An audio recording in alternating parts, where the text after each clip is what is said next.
बिस्मिल्लाहिर्रहमानिर्रहीम। अस्सलाम वालेकुम।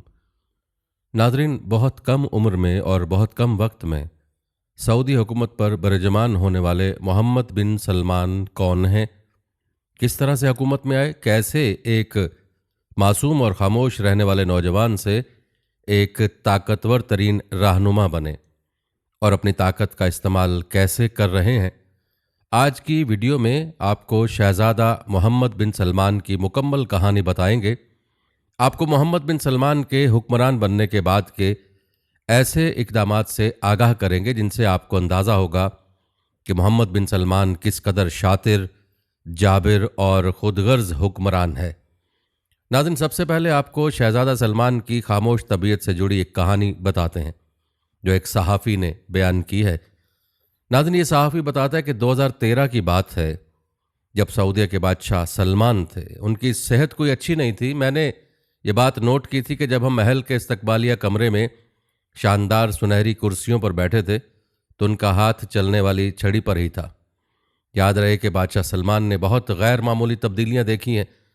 वो 50 साल सऊदी दारुल हुकूमत रियाज के गवर्नर रहे और उन्होंने इस दौरान उसे महज 2 लाख अफराद पर मुश्तमिल एक सहराई कस्बे से 50 लाख नफूस पर मुश्तमिल शहर बनते देखा है। ये सहाफ़ी बताते हैं कि उस शाही मजलिस के दौरान मैंने कमरे में मेरे पीछे बैठे एक नौजवान को चुपचाप नोटिस लेते हुए भी देखा। मैं समझा कि वो कोई सीनियर सरकारी मुलाजिम या वली अहद के प्राइवेट सेक्रेटरी होंगे। मैं ये देख सकता था कि वो ऊंचे कद और मजबूत जिस्म के मालिक थे, जबकि उनकी दाढ़ी नफासत से तराशी हुई थी। वो बशित कहलाने वाले रवायती चोगा पहने हुए थे, जिस पर की गई सुनहरी धागे की कशीदाकारी से उस शख्स के दर्जे और रुतबे का पता चलता था। मुलाकात ख़त्म होने के बाद मैंने खामोशी से नोटिस लेने वाले उस नौजवान से अपना तारुफ करवाया। हाथ मिलाने के बाद मैंने पूछा कि आप कौन हैं? तो उनका जवाब था कि मैं शहजादा मोहम्मद बिन सलमान हूँ। उन्होंने इनकसारी से कहा कि मैं एक वकील हूँ और आप मेरे वालिद से बात कर रहे थे। नाज़रीन, ये खामोश तबीयत और इनकसारी से बात करने वाला शख्स आज जो कुछ कर रहा है वो दुनिया के सामने है। ये सहाफ़ी लिखते हैं कि जद्दा के शदीद गर्म दोपहर में मुझे उस वक्त ख्याल तक नहीं आया कि ये आहिस्ता बोलने वाला और निस्बतन गुमनाम 28 साला शख्स एक दिन अरब दुनिया के आज तक के सबसे ज़्यादा ताकतवर और मुतनाज़े रहनुमाओं में से एक बनकर उभरेगा। नाज़रीन, मोहम्मद बिन सलमान के हुक्मरान बन जाने के बाद के ऐसे ऐसे इकदामात दुनिया के सामने आए कि जिन्होंने दुनिया को हैरत में डाल दिया। आइए आपको मोहम्मद बिन सलमान के उन इकदामात के बारे में बताते हैं। नाज़रीन, MBS के इकदामात में से एक इकदाम सऊदी अरब में जिद्दत पसंदी का फ़रोग़ है, जिसका नक्शा उस सहाफ़ी ने इन अल्फाज में खींचा है। वस्त दिसंबर में दारुल हुकूमत रियाज से थोड़ा बाहर अल दरिया के मज़ाफ़ात में आधी रात का वक्त है। मगरबी मलबूसात पहने सऊदी नौजवानों का एक मखलूत हजूम मौसीकी पर थरक रहा है। उन्होंने स्मार्टफोन्स उठाए हुए और ऑडिटोरियम में लेज़र लाइट्स इधर उधर पड़ रही हैं। फ्रांसीसी डीजे डेविड गोएटा स्टेज पर मौजूद है। उस जगह पर ख़वातीन गाड़ी चलाने के अपने नए हक को इस्तेमाल करते हुए रियाज की पहली फार्मूला ई रेस देखने के लिए अपनी जदीद तरीन स्पोर्ट्स कारों में आई हैं। नाज़रीन, जिद्दत पसंद वली अहद MBS के हुक्म से नया सऊदी अरब है। एंटरटेनमेंट अपना रास्ता बना चुकी है और सकाफती कदामत पसंदी सऊदी अरब से बाहर हो चुकी है। गुज़श्ता 40 साल के दौरान सऊदी अरब में रहने वाले या वहाँ का दौरा करने वाले किसी भी शख्स के लिए तब्दीली बहुत गैर मामूली है। याद रखें, लड़कियों और लड़कों का पार्टी के माहौल में इस तरह आज़ादाना इकट्ठे होना कुछ अर्सा पहले तक नाकाबिल फ़हम था। ये उन कदामत पसंद मजहबी उलमा ने ममनू करार दिया हुआ था, जिनकी हिमायत पर सऊदी ख़ानदान अपनी हुकूमत के जवाज़ के लिए इन्हिसार करता है। नाज़रीन, सहाफ़ी का कहना है कि जिस सऊदी अरब को मैं जानता हूँ उसका अवामी चेहरा एक जाहिदाना और मुसरत से आरी चेहरा है।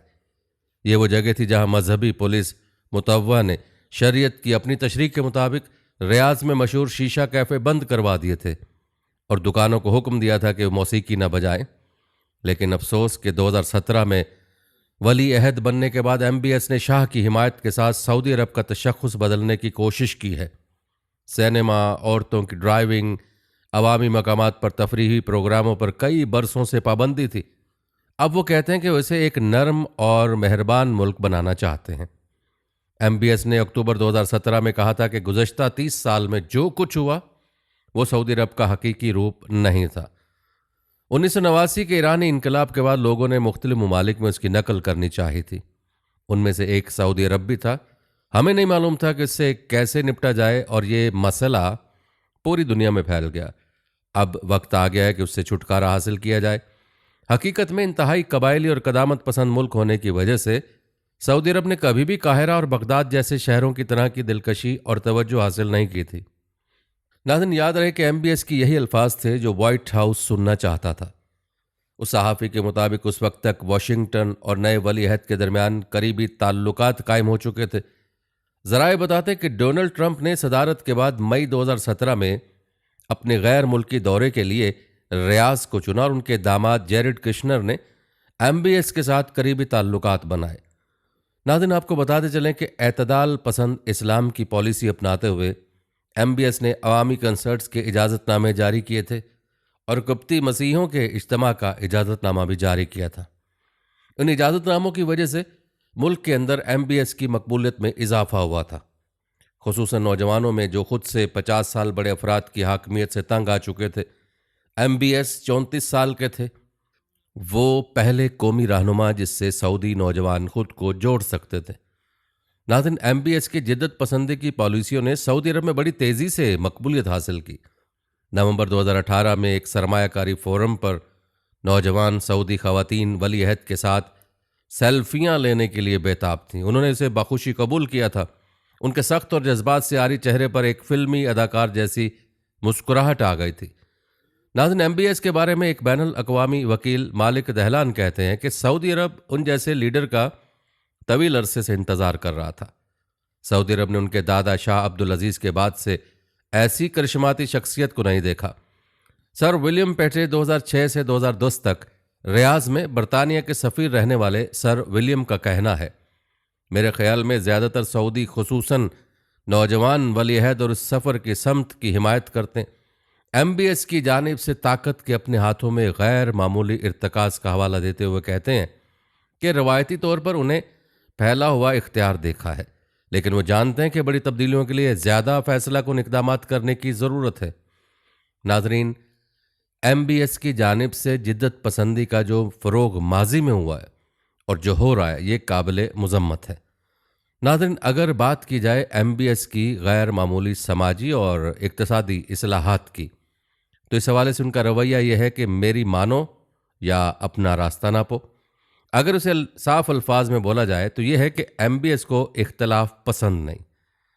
यही वजह है कि उनका इक़्तिदार शुरू होते ही ब्लॉगर्स, उलमा, हुकूक के लिए आवाज़ उठाने वाली ख़वातीन, लिबरल और कदामत पसंद ग्रोहों से ताल्लुक़ रखने वाले लोगों, सभी को उन सख्त ज़ालमाना कवानीन के तहत जेलों में डाल दिया गया जिनके तहत इख्तलाफ या बहस पर पाबंदी है। नाज़रीन, आपको ये जानकर हैरानगी होगी कि अपनी सालाना रिपोर्ट में ह्यूमन राइट्स वॉच ने इंकशाफ किया कि सऊदी हुकाम ने 2018 में पुरअमन मुखालफिन और कारकुनान की गिरफ्तारियों, ट्रायल्स और उन्हें सजाएं देने को तेज़ किया है, जिसमें ख़वातीन के हकूक़ की मुहिम के खिलाफ भी एक वसी और मरबूत क्रैकडाउन शामिल है।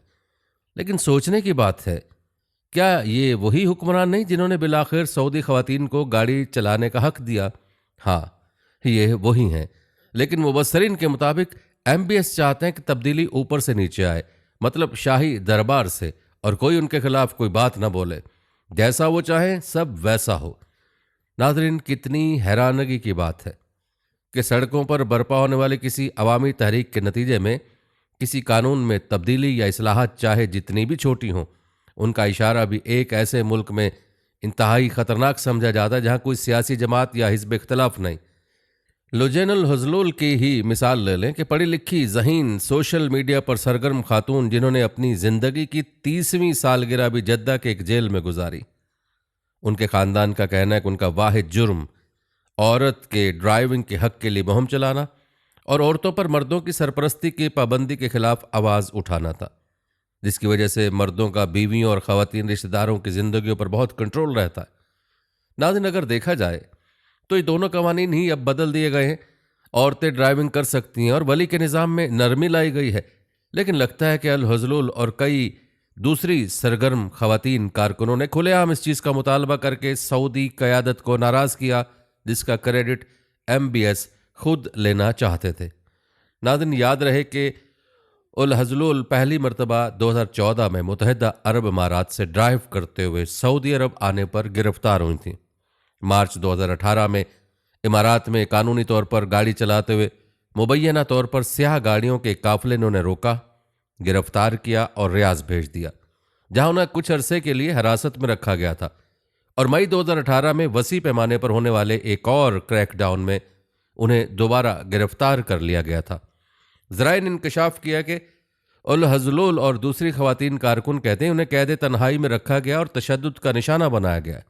आपको बताते चलें कि एमनेस्टी इंटरनेशनल के लिन मालूफ कहते हैं कि पहले 3 माह में तफ्तीश के दौरान उनको अजियत का निशाना बनाया गया और बुरा सलूक किया गया, जिसमें कोड़े मारना, बिजली के शौक देना और जिनसी तौर पर हरासा करना शामिल है।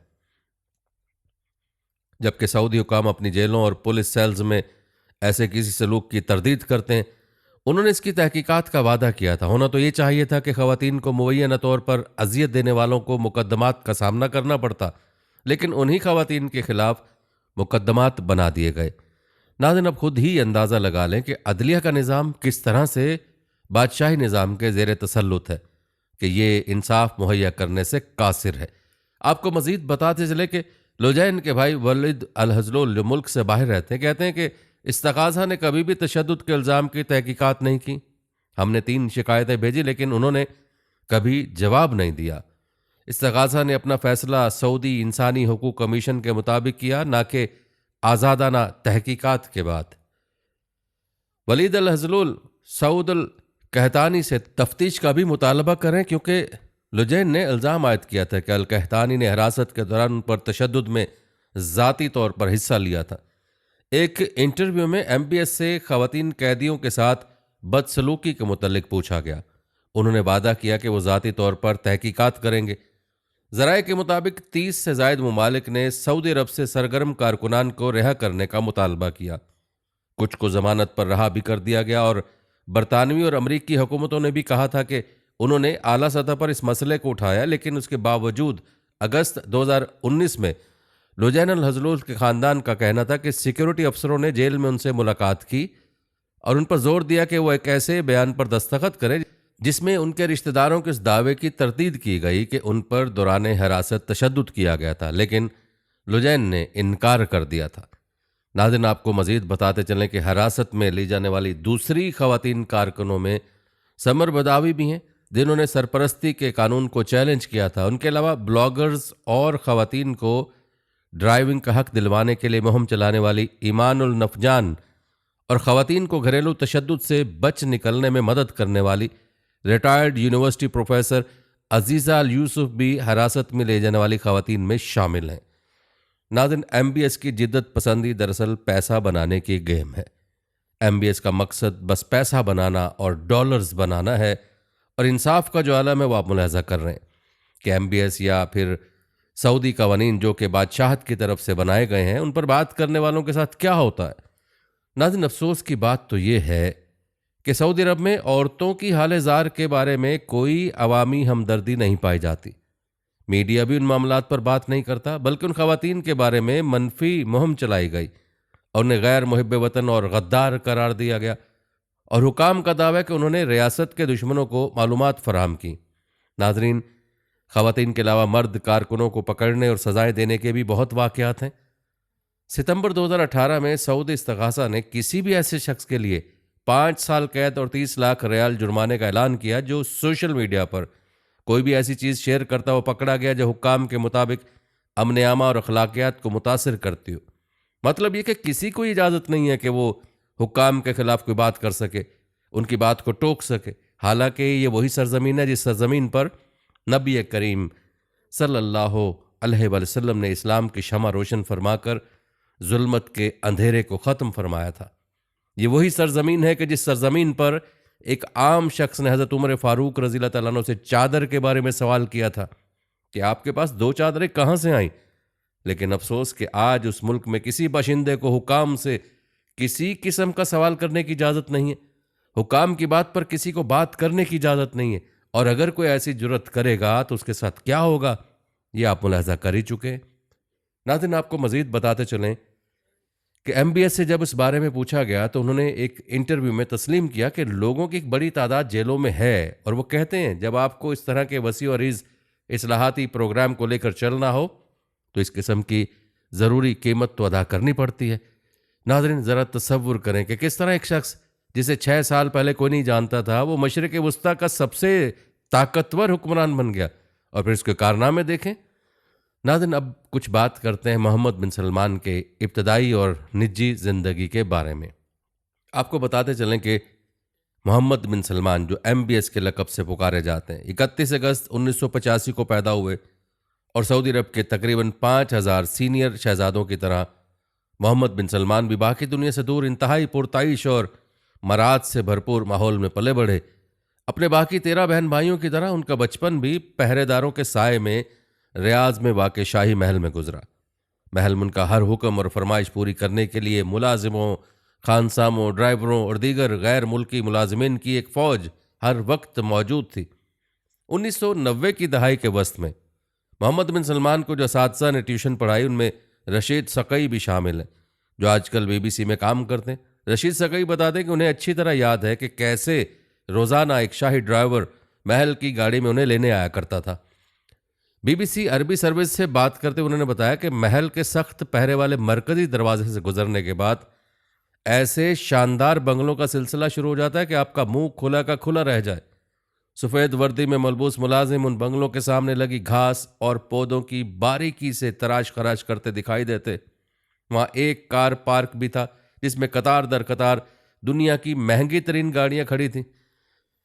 मोहम्मद बिन सलमान को पढ़ाने वाले कुछ असातिज़ा का कहना था कि वो एक ज़हीन शागिर्द थे जो हमेशा बड़ी तवज्जो के साथ नोट्स बनाते थे, लेकिन रशीद सकई के ख्याल में शहजादे का ध्यान सबक से ज़्यादा महल के मुहाफिजों के साथ वक्त गुजारने में होता था। लगता है कि उन्हें इस बात की इजाज़त थी कि वो जो जी में आए करें।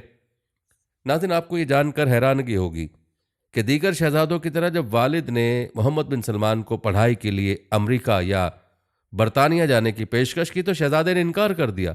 इसके बरक्स उन्होंने सऊदी अरब की किंग सऊद यूनिवर्सिटी जाने का फैसला किया, जहां से उन्होंने कानून में बैचलर्स की डिग्री हासिल की। कई मुबस्सरीन कहते हैं कि शहजादे के इस फैसले ने उनकी मदद भी की और यही फैसला उनकी राह में रुकावट भी साबित हुआ। याद रहे कि सऊदी लोग बहुत ज़्यादा मुहिब वतन होते हैं, और चूंकि मोहम्मद बिन सलमान ने अपनी सारी ज़िंदगी मुल्क के अंदर गुजारी है, इसलिए लोग उन्हें वतन का बेटा समझते हैं। लेकिन इसका नुकसान ये हुआ कि कई साल तक एमबीएस की अंग्रेज़ी कमज़ोर रही, और उनमें दीगर शहजादों के बरक्स आज तक कभी मगरबी जहनीत की गहरी फहम नहीं पैदा हो पाई। इसके अलावा उनके बारे में एक हैरान कुन बात यह भी है कि एक ऐसे मुल्क में जहां मर्दों के लिए 4 बीवियां रखना कोई गैर मामूली बात नहीं, एमबीएस ने एक ही अहलिया पर इक्तफा किया है। उन्होंने सन 2009 में अपनी कज़न शहजादी सारा बिनते मशहूर बिन अब्दुल अजीज़ से शादी की, जिनसे अब उनके 2 बेटे और 2 बेटियां हैं। और जहां तक एमबीएस के अपने बीवी बच्चों का ताल्लुक है, तो उन्होंने अपने ख़ानदान के लोगों की नज़रों से मुकम्मल तौर पर मुखफ़्फ़ी रखा है। नाज़रीन, यहाँ ये सवाल उठता है कि वो सऊदी शाही ख़ानदान के हज़ारों अफराद में से और कानून के गुमनाम तालिब इल्म से देखते ही देखते इतने ज़्यादा ताकतवर वलीअहद कैसे बन गए? तो इस सवाल का जवाब शातिराना सियासत, उनके वालिद की ख़ास मेहरबानी और ख़ुद मोहम्मद बिन सलमान के किरदार की बेपनाह क़ुव्वत के इम्तजाज में मिलता है। ज़राए बताते कि अभी मोहम्मद बिन सलमान सिर्फ 23 बरस के थे और उन्होंने अपनी जमात के अच्छे तालिब इल्मों की तरह अपनी डिग्री मुकम्मल ही की थी कि उनके वालिद उन्होंने बड़े ओहदे के लिए तैयार करना शुरू कर दिया था। एमबीएस ने अपने वालिद के दफ्तर में काम शुरू कर दिया, जहां वो रियास के गवर्नर की हैसियत में अपने वालिद से काम सीखने लगे। इस दौरान शहजादे ने बड़ी तवज्जो से सीखा कि शहजादा सलमान झगड़ों का तस्फिया कैसे करते हैं, मुख्तलिफ फरीकों के तनाज़े में दरमियानी राह कैसे निकालते हैं, और यूं उन्होंने सऊदी रियासत को चलाने के गुर सीखना शुरू कर दिए। फिर जब सन 2013 में एमबीएस सिर्फ 27 साल के थे तो उन्हें वलीअहद के दरबार का सरबराह बना दिया गया, जिसका मतलब यह था कि उन पर सऊदी अरब में ताकत और असर व रसूख के दरवाजे खोल दिए गए। और फिर अगले ही साल उन्हें तकर्री देकर काबीना में वजीर का ओहदा दे दिया गया। और फिर सन 2015 आया तो एमबीएस के असर व रसूख में नहायत तेज़ी से इजाफा होने लगा। जब जनवरी 2015 में शाह अब्दुल्ला का इंतकाल हुआ तो उनका जानशीन खानदान की ताकतवर सुदेरी शाख से ताल्लुक़ रखने वाले उनके सुतेले भाई सलमान को बना दिया गया। जब नए बादशाह ने इक़्तिदार संभाला तो उस वक्त वो 80 बरस के होने वाले थे। यूं शाह सलमान के लाडले बेटे मोहम्मद को बहुत जल्द न सिर्फ वजीर दिफा मुकर्रर कर दिया गया बल्कि शाही दरबार का सेक्रेटरी जनरल भी बना दिया गया, जिसने MBS की इक़्तिदार में ताकत को और बढ़ा दिया। नाज़रीन, MBS ने इक़्तिदार संभालते साथ ही क्या इक़दामात किए, आइए आपको मुख्तसरन इस बारे में भी बताते हैं। उस वक्त सऊदी अरब को अपनी जनूबी सरहद पर बढ़ती हुई कशीदगी का सामना था। सरहद पार यमन के शुमाली पहाड़ी इलाके से ताल्लुक़ रखने वाले हौसी कबीले का एक गिरोह आगे बढ़ता हुआ दारुल हुकूमत सना तक पहुंच चुका था, जबकि मुल्क के ज़्यादा आबादी वाले तमाम मगरबी इलाके मुंतखब सदर और उनकी हुकूमत की गिरफ्त में थे। ईरान के साथ हौसियों के नज़रियाती और मजहबी ताल्लुकात ने सऊदी अरब की नींदें उड़ा दी थीं और कई अहम शहजादों से बात किए और सऊदी इत्तेहादियों को खबरदार किए बगैर मार्च 2015 में मोहम्मद बिन सलमान ने आओ देखन अताओ 10 ममालिक का इत्तेहाद बनाकर हौसियों के खिलाफ फ़ज़ाई बमबारी शुरू कर दी। अगरचे सरकारी सतह पर सऊदी अरब की तवज्जो ये थी कि वो यमन में इस हुकूमत को बहाल करना चाहता है, जिसे अक़वाम मुत्तहिदा भी तस्लीम कर चुकी थी। ताहम अपने जिस मकसद का सऊदी अरब ने इकरार नहीं किया था वो ईरान को ये वाज़ेह पैगाम पहुंचाना था कि सऊदी अरब अपनी शुमाली सरहद पर ऐसे किसी गिरोह का कब्जा बर्दाश्त नहीं करेगा जिसे ईरान की पुश्तपनाही हासिल हो। सऊदी अरब का ख्याल था कि यमन में फौजी कार्रवाई सोवियत यूनियन के ज़माने के छोटे मोटे हथियार रखने वाले बेसरो सामान जंगजों के गिरोह के खिलाफ फौरी और फैसला कुन कार्रवाई से ज़्यादा नहीं होगी। लेकिन नाजरीन, जो हुआ उसके बरक्स है। यमन की लड़ाई एक ऐसा दलदल साबित हो रही है जहां न सिर्फ सऊदी खून और सरमाया ज़ाया हो रहा है बल्कि उससे यमन भी तबाह हो रहा है। नाज़रीन, अगर ज़मीनी हालात को देखा जाए तो अभी तक सऊदी क़यादत में कायम फ़ौजी इत्तेहाद को यमन में कोई ख़ास कामयाबी नहीं मिली है। आज तकरीबन 5 साल गुजर जाने के बाद यमन जंग की वजह से टुकड़े टुकड़े हो चुका है और हज़ारों लोग मारे जा चुके हैं। वहाँ ग़िज़ाई किल्लत, हैज़ा और दीगर अमराज वबाई शक्ल इख्तियार कर चुके हैं और तकरीबन 2 करोड़ लोग यानी मुल्क की आबादी का 2/3 हिस्सा आलमी इमदाद का तलबगार बन चुका है। लेकिन सरहद की दूसरी तरफ सऊदी अरब के अंदर मोहम्मद बिन सलमान की मकबूलियत में उस वक्त तेज़ी से इजाफा हुआ जब उन्होंने यमन पर चढ़ाई का आगाज़ किया।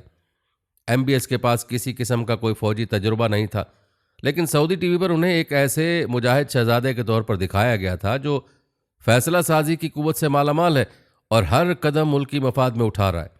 नाजरीन, आपको बताते चलें कि शुरू में मगरबी ममालिक भी MBS के इक़दामात के ज़बरदस्त हामी थे। अमेरिका ने सऊदी अरब को खुफिया मालूमात के साथ साथ अस्करी साजो सामान भी फराहम किया, जबकि बरतानिया ने तकनीकी मदद के अलावा सऊदी अफवाज को आलात और अस्करी साजो सामान को इस्तेमाल करने की तरबियत और मावनत भी फराहम की, जो बरतानवी असलह साज कंपनी ने सऊदी अरब को फ़रोख्त किए थे। इसके अलावा बरतानिया की रॉयल एयरफोर्स के 2 स्क्वाड्रन लीडर भी रियाज में कायम इत्तहादी फ़ज़ाई ऑपरेशंस के मरकज़ में तैनात किए गए थे, जिनका काम सऊदियों के निशाने करने की तरीक़ेकार की निगरानी करना था। अगरचे बरतानवी वजारत दिफा का दावा कि उन्होंने अहदाफ मुंतखब नहीं किए, हालांकि ज़राए ने इंकशाफ किया था कि इन हमलों में अस्करी अहदाफ को निशाना बनाने के साथ साथ कई हस्पतालों, जनाजों, रिहायशी इलाकों और स्कूल की बसों को उड़ा कर रख दिया गया। अक़वाम मुत्तहिदा के अंदाजे के मुताबिक यमन में हलाक होने वाले आम शहरियों में अक्सरियत ऐसे अफराद की थी जो सऊदी इत्तेहाद की फ़िज़ाई बमबारी में मारे गए। इसके अलावा सऊदी अरब पर यह इल्ज़ाम भी था कि उसने गैर फ़ौजी इलाकों पर क्लस्टर बम भी फेंके थे। नाज़रीन, अगरचे यमन पर हमले का फ़ैसला MBS का एक इंतहाई इक़दाम था, लेकिन दूसरी जानिब हौसियों पर भी जंगी जराइम के इर्तिकाब के इल्ज़ामात हैं, जिनमें बग़ैर सोचे समझे बारूदी सुरंगें बिछाना, कम उम्र लड़कों को सिपाही भर्ती करना, घरों पर बमबारी और मुतासरीन के लिए आने वाली इमदाद को अपने कब्ज़े में लेना शामिल था। सऊदी अरब का कहना है कि सितंबर 2019 तक हौसी सरहद पार से न सिर्फ 260 से ज़्यादा बैलिस्टिक मिसाइल दाग चुके थे बल्कि 50 धमाका खेज ड्रोन्स भी भेज चुके थे। ताहम ये हमले सऊदी क़यादत में कायम फ़ौजी इत्तेहाद की फ़ज़ाई ताकत के मुकाबले में कुछ भी नहीं थे। लेकिन नाजरीन, अफसोस की बात यह है कि MBS के इस इक़दाम और फैसले की वजह से 5 बरस के अंदर अंदर यमन की सूरत हाल दुनिया के सबसे बड़े इंसानी बहरान की शक्ल इख्तियार कर चुकी और एक मुसलमान मुल्क दूसरे मुसलमान मुल्क को इस सूरत हाल तक पहुँचाने का ज़िम्मेदार है। नाज़रीन, मोहम्मद बिन सलमान के इक़दामात में से एक इक़दाम जमाल खाशकजी का कत्ल भी है। आइए इस कत्ल की तफसीलात पर मुख्तसर बात करते हैं। नाज़रीन, ये बात हर कोई जानता था कि खाशकजी मोहम्मद सलमान पर खुलम खुला तनकीद करते थे। उस कत्ल के बारे में ज़राए बताते हैं कि 2 अक्टूबर 2018 को दोपहर 1:14 पर जमाल खाशकजी इस्तांबुल के इलाके लेवेंट की एक सादा सी खाकस्तरी रंग की इमारत में दाखिल होते हैं। जमाल खाशकजी सऊदी कौंसल खाने में अपने तलाक के कागजात की तस्दीक करवाने आए थे, लेकिन जब वो इमारत के अंदर पहुंचे तो रियाद से भेजी हुई सिक्योरिटी और इंटेलिजेंस एजेंटों की एक टीम ने उन्हें काबू करने के बाद कत्ल किया, टुकड़े टुकड़े किया और जिस्म को ऐसा गायब किया कि वो आज तक नहीं मिला।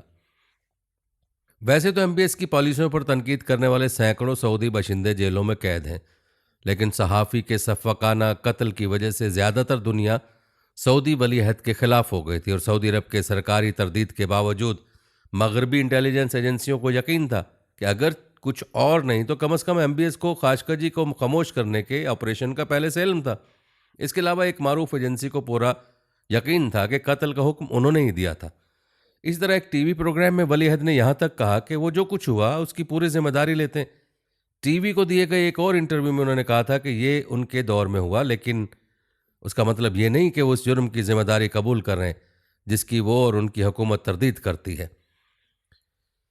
यह भी इंकशाफ हुआ था कि सफाकाना और पुरसरार कत्ल के अहम लिंक एमबीएस के करीबी तरीन साबिक मुशीर 41 साला सऊद अल कहतानी है। ये पहले एयरफोर्स में हुआ करते थे। खाशकजी के कत्ल से पहले तक शाही दरबार में एमबीएस तक पहुंचने का रास्ता उन्हें ही तस्वुर किया जाता था। अलबत्ता उन्हें इस वारदात के फौरन बाद शाह सलमान के हुक्म पर नौकरी से निकाल दिया गया था। अल कहतानी के मुतल्लिक कहा जाता है कि उन्होंने मखसूस सॉफ्टवेयर प्रोग्राम्स की मदद से मुल्क और बैरून मुल्क में मौजूद सऊदी बाशिंदों की निगरानी की एक जारहाना हिकमत अमली जारी रखी हुई थी। कुछ इतलात के मुताबिक उसमें किसी के भी मोबाइल फ़ोन को उसके इल्म के बगैर जासूसी की डिवाइस में तब्दील करना शामिल था।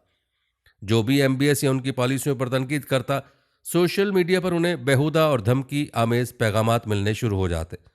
10 लाख से ज़ायद ट्विटर फॉलोअर्स रखने वाले अल कहतानी दुश्मन समझे जाने वाले अफराद को हैरास और जलील करने के लिए फ़ौरन ही लोगों को काम से लगा देने की कुव्वत रखते थे।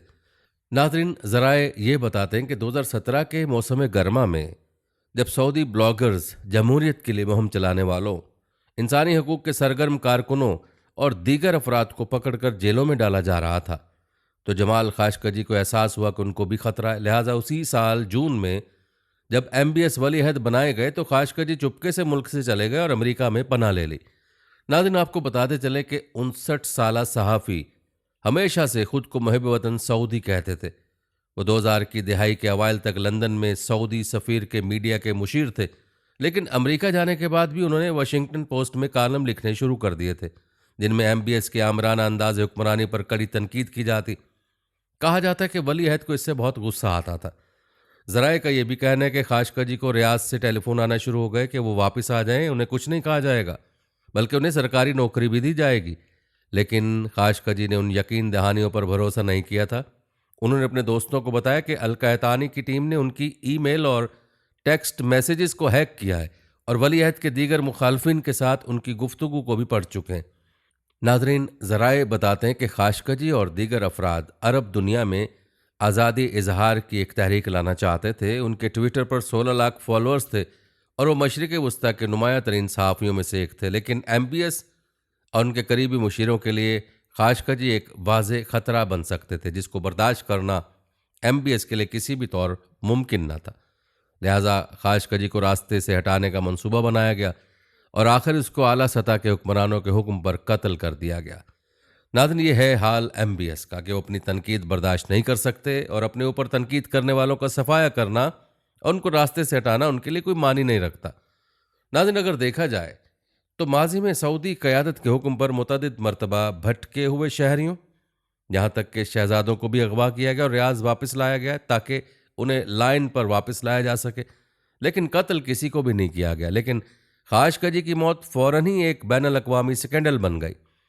नाज़रीन, सहाफ़ी का कहना है कि इब्तदाई तौर पर एक भूंडी सी वजाहत के बाद के खाशकजी के साथ इस्तांबुल में क्या हुआ होगा, सऊदी हुकाम ने पूरी कोशिश की कि एमबीएस को इस स्कैंडल से दूर रखा जाए।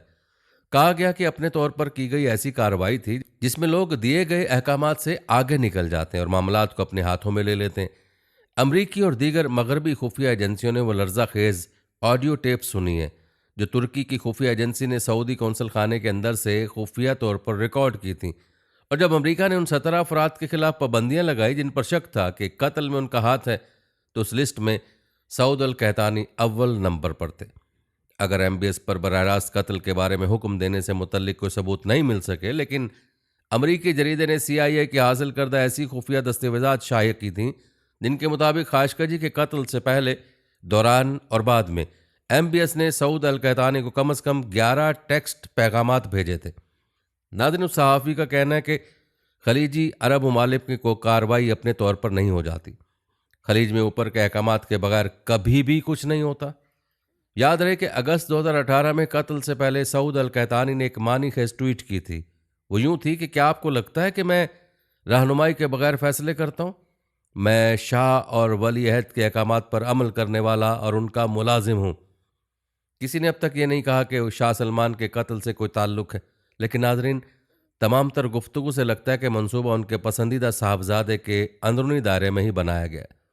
एक साबिक बरतानवी इंटेलिजेंस अफसर का कहना था कि ये नाकाबिल फ़हम है कि एमबीएस को इसका इल्म ना हो।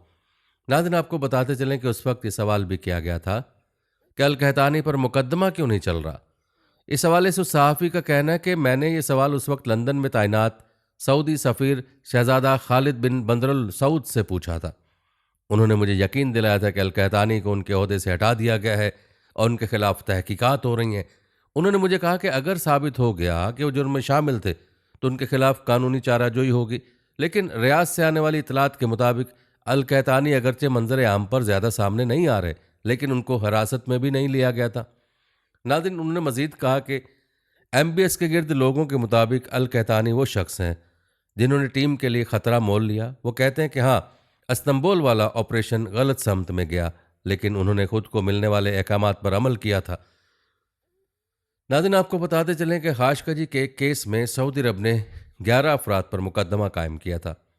कार्रवाई जनवरी में शुरू हुई थी, लेकिन 9 माह गुजर जाने के बावजूद किसी के खिलाफ जुर्म साबित हुए और किसी को सज़ा दी जाने के मुतालिक कुछ भी नहीं कहा गया था और न ही ऐसा कोई इशारा दिया गया कि मुकदमा कब ख़त्म होगा।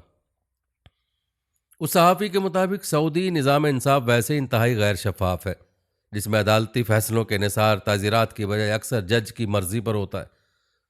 नाज़रीन, सहाफ़ी का कहना है कि इस गैर वाज़े ट्रायल का जो भी फैसला आए, लेकिन एक बात वाज़े है कि खाशकजी के कत्ल ने एमबीएस और सऊदी अरब की आलमी साख को ज़बरदस्त और देरपा नुकसान पहुँचाया। उसका मज़ीद कहना है कि सितंबर में सऊदी सफ़ीर ने मुझे लंदन में कहा था कि मैं वाज़े कर दूँ कि खाशकजी का कत्ल हमारे मुल्क, हमारी हुकूमत और हमारे अवाम पर एक धब्बा है। मेरी ख्वाहिश है कि यह ना हुआ होता। सऊदी शाही ख़ानदान के इतने सीनियर फ़र्द की जानिब से ऐसा गैर रस्मी अंदाज बहुत हैरान कुन था।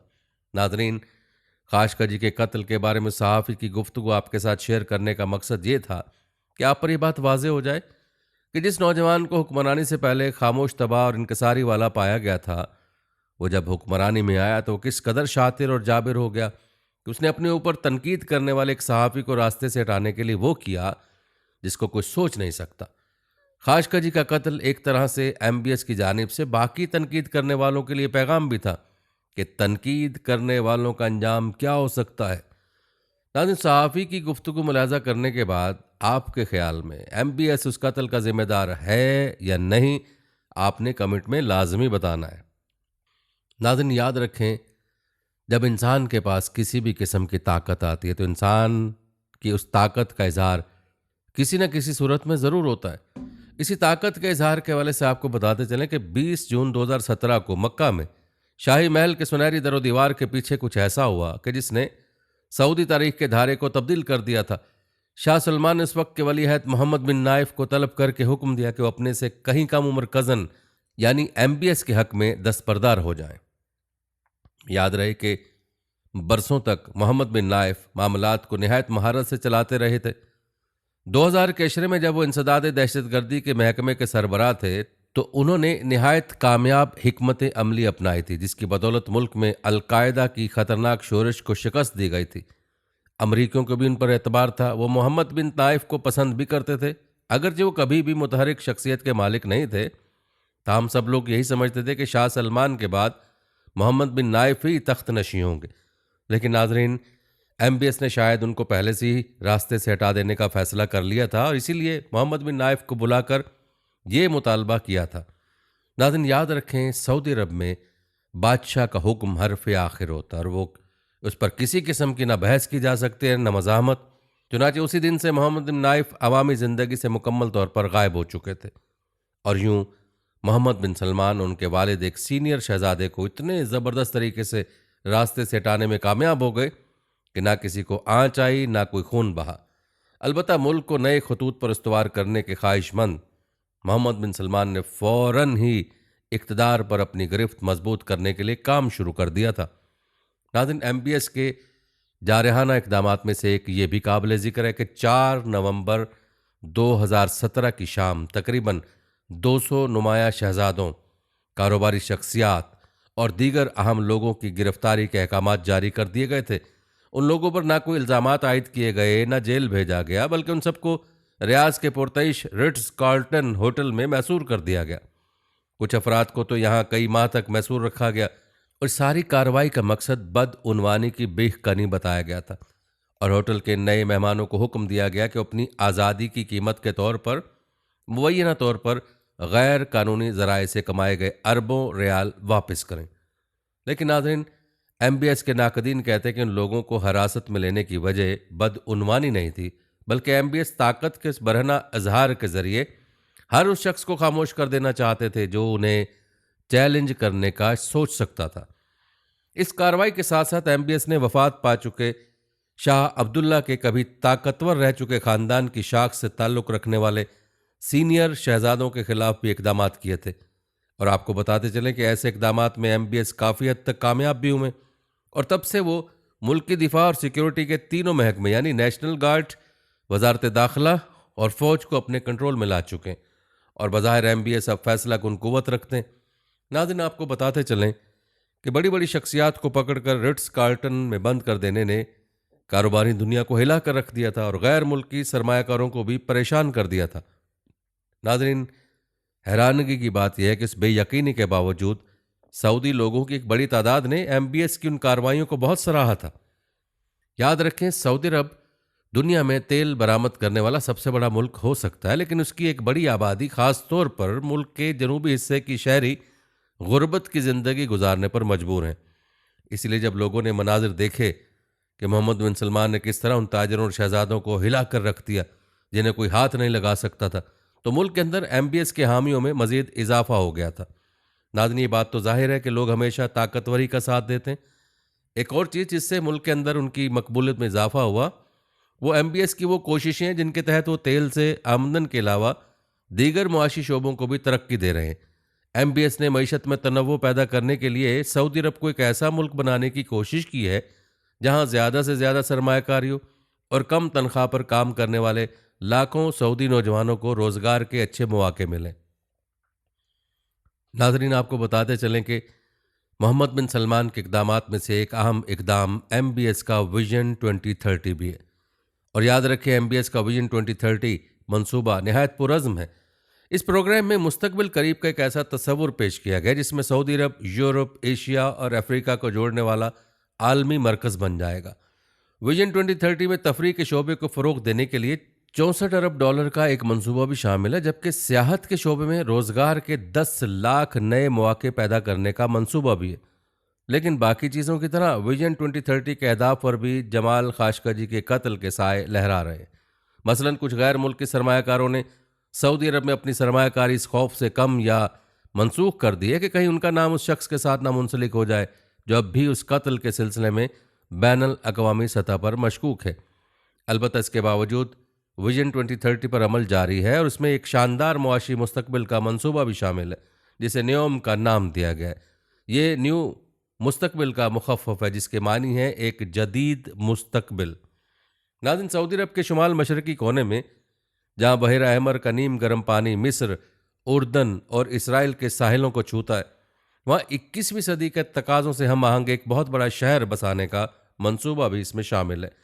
इसका मतलब यह है कि जहां आज तेज सहराई हवाओं से बिखरती रेत और स्याह चट्टानें हैं, जहां पहली आलमी जंग के दौरान Thomas Edward Lawrence Lawrence of Arabia और अरब फौज अपने उस वक्त के तुर्क दुश्मनों से नबरद आजमा थी, ऐन उस जगह पर 500 अरब डॉलर के तामीराती मंसूबे को अमली जामा पहनाया जाएगा, जो सरहद के आर पार 26,000 मुरब्बा किलोमीटर पर फैला होगा। बताया जाता है कि न्योम नामी ये शहर इतना जदीद होगा कि वहाँ हर तरफ ड्रोन्स उड़ रहे होंगे, ड्राइवर के बगैर चलने वाली कारें होंगी, आपका हाथ बटाने के लिए किस्म किस्म के रोबोट होंगे, मसनूई जहानत का दौर दौरा होगा, शमसी तवानाई से लेस माहौल दोस्त मकान होंगे, बायोटेक्नोलॉजी होगी और इंटरनेट ऑफ थिंग्स यानी चीज़ों का इंटरनेट भी होगा। नाज़रीन, सऊदी हुकूमत के मुताबिक शहर 2025 तक मार्ज वजूद में आ चुका होगा, लेकिन कुछ माहिरीन मौशियात को इन अंदाज़ों पर शक है। उनमें से एक माहिर का कहना है कि नहीं, ये बिल्कुल भी हकीकी नहीं, न्योम हमेशा से एक ख्वाब रहा है और ये ख्वाहिशात और हकीकत के दरमियान फासले का अक्कास है। इससे जाहिर होता है कि खुद मोहम्मद बिन सलमान दुनिया को किस नज़र से देखते हैं। लेकिन नाजरीन, इसके बावजूद MBS इतने ज़्यादा पुरएतमाद हैं कि उनके ख्याल में शहर टेक्नोलॉजी की दुनिया में अमरीकी रियासत कैलिफोर्निया के शहर पालो अल्टो का हम पल्ला होगा, जो टेक्नोलॉजी का मरकज़ है। नाज़रीन, जहाँ तक किसी मंसूबे के तहत नए शहर बसाने का ताल्लुक़ है, तो सऊदी अरब का इस हवाले से कोई शानदार रिकॉर्ड नहीं रहा है। खलीज में मुकीम एक माहिर माशियात के बकौल आप किंग अब्दुल्ला इकनॉमिक सिटी की ही मिसाल ले लें। मंसूबे के मुताबिक 2020 तक इस शहर की आबादी 20 लाख होना थी, लेकिन अभी तक यहाँ सिर्फ 8,000 लोग आबाद हुए। इसलिए मेरा जवाब नफ़ी में होगा, वो अपने इस इक्तसादी ख्वाब को अमली शक्ल नहीं दे सकते।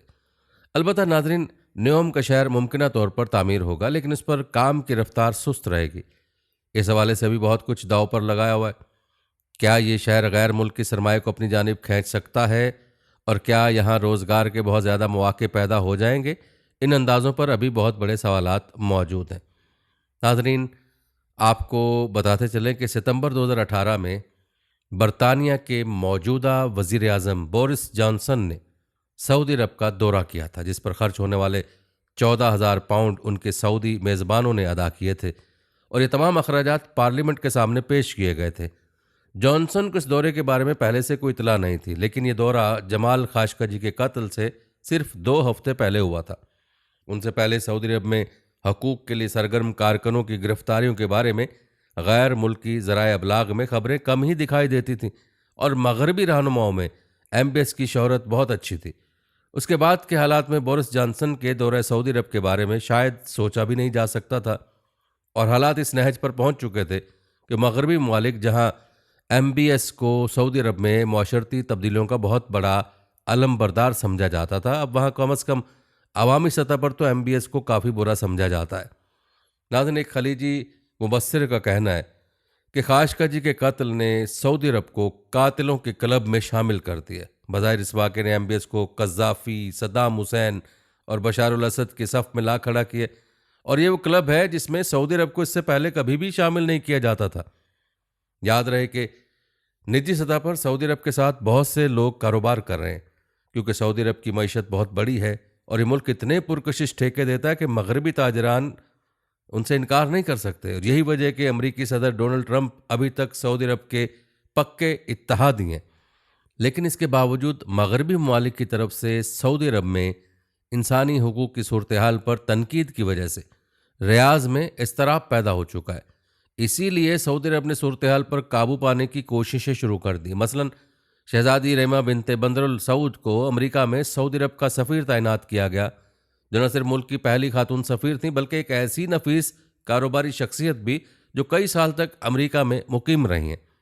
यूँ इस दारुल हुकूमत में जहाँ अरकान कांग्रेस और दीगर लोग अमेरिका और सऊदी अरब की शराकत दारी के जवाज़ पर सवाल उठा रहे थे, वहाँ अवामी सतह पर सऊदी सफारतकारी की शनाख्त एक तजुर्बाकार और पुरएतमाद खातून को बना दिया गया।